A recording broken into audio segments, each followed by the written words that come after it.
Hello friends, नमस्कार, दंडवत प्रणाम. मी निकिता आपल्या सगळ्यांचं खूप मनापासून स्वागत करते आणखीन एक आपल्या नवीन फुल ब्लॉगमध्ये. तर 2-3 दिवस झाल्यासारखीच बेजारी तशी माझी मागच्या महिन्यापासून चालू आहे. आणि ह्या महिन्यात तर लग्न हे ते इकडं जा तिकडं जा असंच चालू आहे. काल गेले होते लग्नाला, म्हणजे परवा दिवशी गेले मार्केटमध्ये साडी वगैरे आणायला.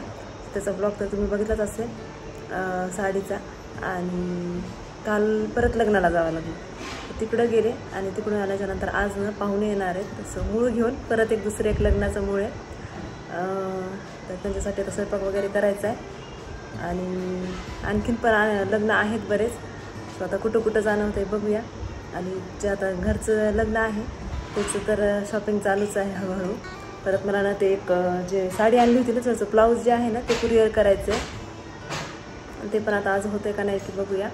त्यांच्यापाशी देईल मी सगळं व्यवस्थित करून. नेलं तर बरं आहे त्यांनी, नाही तर मग उद्या न्यायला सांगते. काय करायला सुट्टी असलं की बोर है ना. आत्ताच एक एपिसोड बघून बसलेत बघा टी व्ही. प्रक्षिता प्रियान दोघं पण.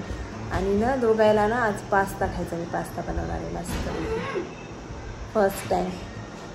आपल्या तुम्ही किती पास्ता खाल्ला? मी एकदाच. कधी?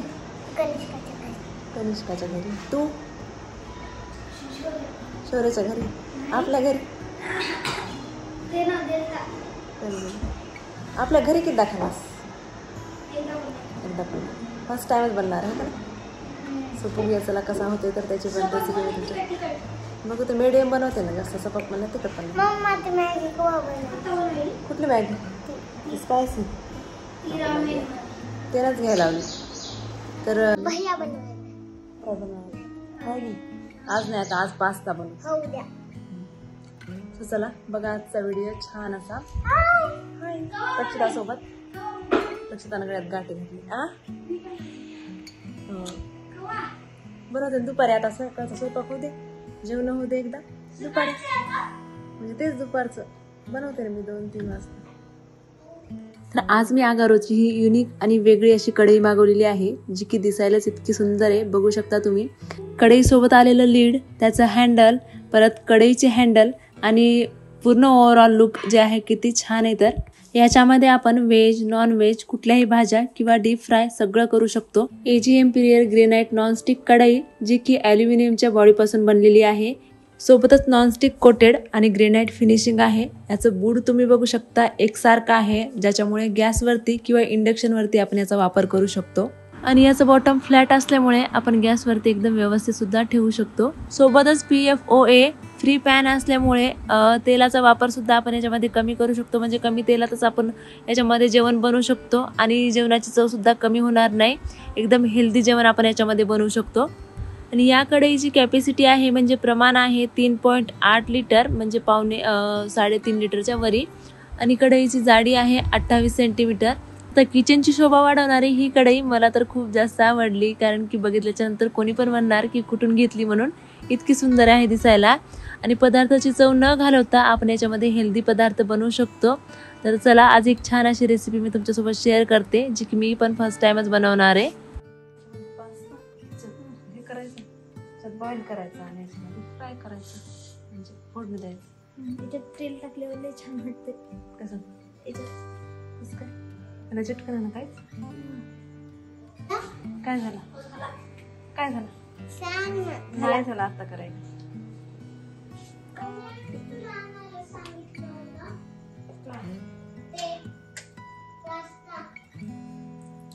त्यासोबत पास्ता बनवण्यासाठी मी वापरणार आहे डिसानोचं एक्स्ट्रा लाईट ऑलिव्ह ऑइल, जे की हेल्थसाठी एकदम बेस्ट आहे. आणि याची चव जी आहे ते लाईट आहे. आणि याच्यासोबत कुठलाही पदार्थ बनवत असताना अन्नाची मूळ चव आणि जी टेस्ट आहे ती जशा तशी टिकून ठेवतं. भारतीय स्वयंपाकासाठी आदर्श आहे पराठा, पुरी, बिर्याणी, पुलाव, थेपला, डोसा, गुलाबजामुन आणि जलेबी. या सगळ्या उच्च स्मोकिंग पॉइंट मुळे भारतीय स्वयंपाकासाठी एकदम उत्तम आहे. नैसर्गिकरित्या 75% मोनो अनसॅच्युरेटेड फॅटी ऍसिडने पॅक केलेले आणि सोबतच हे ऑलिव्ह ऑइल हृदयाच्या आरोग्यास आणि संपूर्ण आरोग्यास समर्थन देते. नैसर्गिकरित्या पॉलिफेनॉल सारख्या अँटीऑक्सिडंट्सने समृद्ध आणि दाहक विरोधी गुणधर्मासह सोबतच 0 कोलेस्ट्रॉल आणि ट्रान्स फॅट फ्री आहे.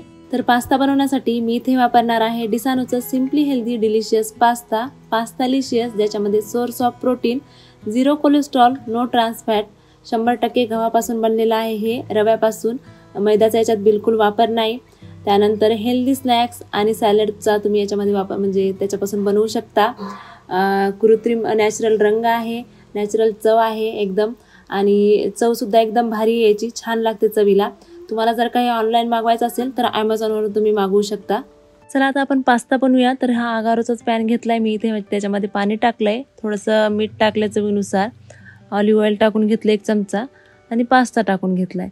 आता मी फर्स्ट टाईम बनवत होते, किती वेळ कुक करायचं हे मला माहिती नव्हतं, आणि मग तरी मी जोपर्यंत ते थोडंसं ट्रान्सपरंट होत नाही तोपर्यंत त्याला कुक करून घेतलं. मध्ये मध्ये चेक पण केलं. चांगलं पाण्याला आदन आलं की नंतर पास्ता टाकला मी त्याच्यामध्ये आणि झाकून ठेवलं थोडा वेळ त्याला 5 मिनिट. आता ऑलिव्ह ऑइलच्या ऐवजी दुसरं पण तेल तुम्ही टाकू शकता, ज्याच्यामुळे पास्ता जो आहे शिजवताना चिपकणार नाही एकमेकाला. सो मी रेसिपी बघितली होती त्याच्यामुळे मी सांगते, आणि 2दा-3दा मी त्याला चेक करून घेतलं. आता शिजून तयार होता पास्ता. तर पास्त्यामधलं पाणी जे आहे ते मी काढून घेतले. थोडंसं परत त्याच्यामध्ये तेल टाकून घेते मी आणि व्यवस्थित त्याला मिक्स करून ठेवते, म्हणजे थंड झाल्याच्या नंतर सुद्धा ते एकमेकाला चिपकणार नाही. आणि परत त्याला झाकून ठेवून देते. तोपर्यंत फोडणी देऊन घेऊया आपण. गॅसवरती ही आगारोची कढई ठेवून घेतलेली आहे. याचं जे प्रमाण आहे थोडं मोठं आहे, म्हणजे घरी रोजच्याला एवढं वापरायला लागत नाही, कढई लहानच लागते. तर ऑलिव्ह ऑइल टाकून घेतलं मी 2 चमचे, कमीच टाकले बघू शकता तुम्ही कढईमध्ये. आणि अद्रक आणि लसण बारीक कुटून घेतला. तेल गरम झालं की त्याच्यामध्ये टाकून घेतलं, ते परतून घेतला अद्रक लसण. त्याच्यानंतर हिरवी मिरची 2 बारीक चिरलेले होते ते टाकून घेतले, त्याला 1 मिनिटभर परतून घेतलं. आणि आता याच्यामध्ये कांदा टाकून घ्यायचा आणि कांद्याला छान भाजून घ्यायचं. 1 मीडियम साईजचा कांदा मी बारीक कट करून घेतला होता.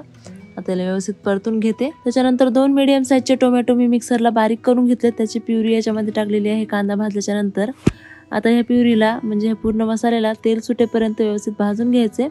2 मिनटासाठी मी झाकून ठेवले याला. त्याच्यानंतर बघू शकता इथे तेल सुटलेलं आहे. आता आपण याच्यामध्ये मसाले टाकून घेऊया. चिली फ्लेक्स टाकलेत 1 चमचा, ऑरिगॅनो टाकले 1 चमचा आणि पास्ता मसाला टाकला मी 1 चमचा याच्यामध्ये. सोबत चवीनुसार मीठ टाकलंय. तुम्हाला आणखीन तिखट हवं असेल तर आणखीन तुम्ही याच्यामध्ये मसाले ॲड करू शकता.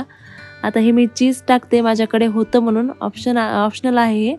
तुम्हाला आवडत असेल तर टाका, नाहीतर नाही टाकलं तरी चालते. फ्रीजमध्ये होते माझ्याकडे 2-3 क्यूब, त्याच्यामुळे मी ते टाकून घेतलं. आता जो पास्ता आहे तो याच्यामध्ये ॲड करून घेते मी. आता याला व्यवस्थित हलक्या हाताने मिक्स करून घ्यायचं. त्याच्यानंतर तुम्हाला आवडत असतील तर कुठले सॉस तुम्ही याच्यामध्ये ॲड करू शकता.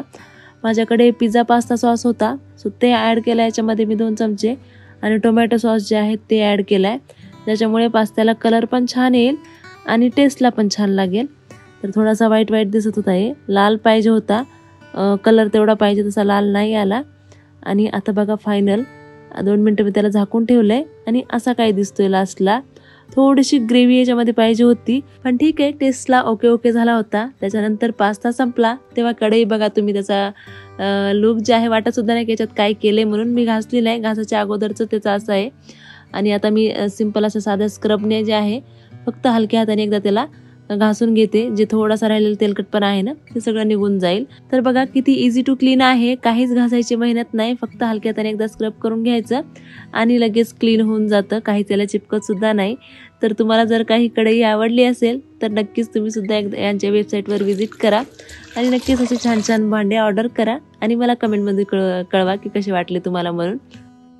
तसा इथे मी माझा स्वयंपाक जे आहे अगोदरच सकाळी करून घेतला होता आणि लवकर यायचं बोलली होती, म्हणजे मला माझ्या ताईचा फोन आला होता की पाहुणे येणार आहेत म्हणून स्वयंपाक करून ठेव.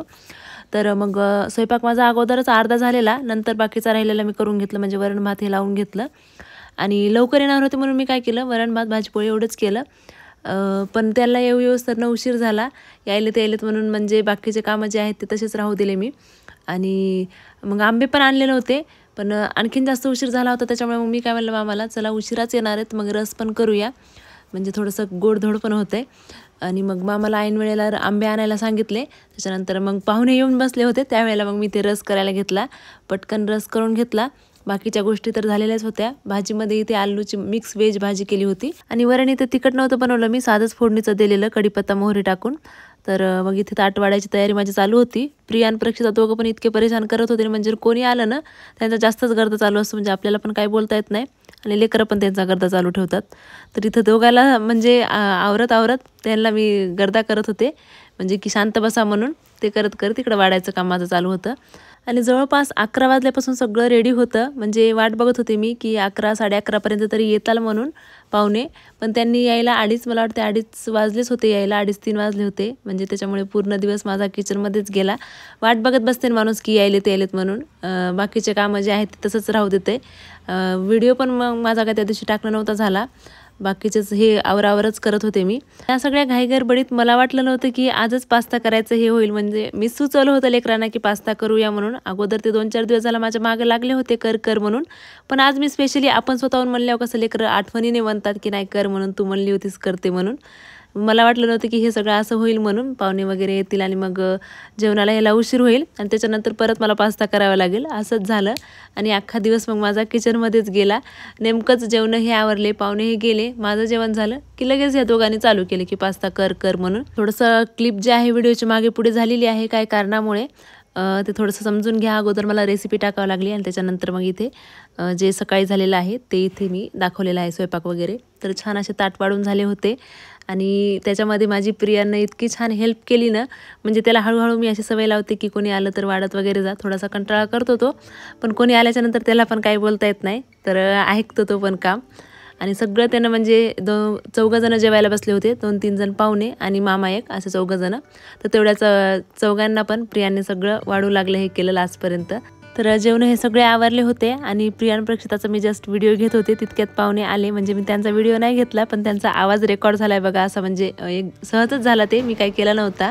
अगदी काही सेकंदाचाच आहे आणि नंतर तो आपोआप बंद पण झाला होता. तर काय म्हणले तुम्ही पण बघा पाहुणे. स्वयंपाक चांगला हो. आणि तुम्ही असा घरीच किती बोलता, घरी पाहुणे बोलत नाही. तर जेवण हे आवरले, पाहुणे पण गेले आणि माझं पण मी जेवण आता आवरून घेतलं. तर आता पडलेलं आहे किचन ओट्यावर ते गर्दा, सगळं ते आवरून घेते. हो द्या ना, थंड झाली की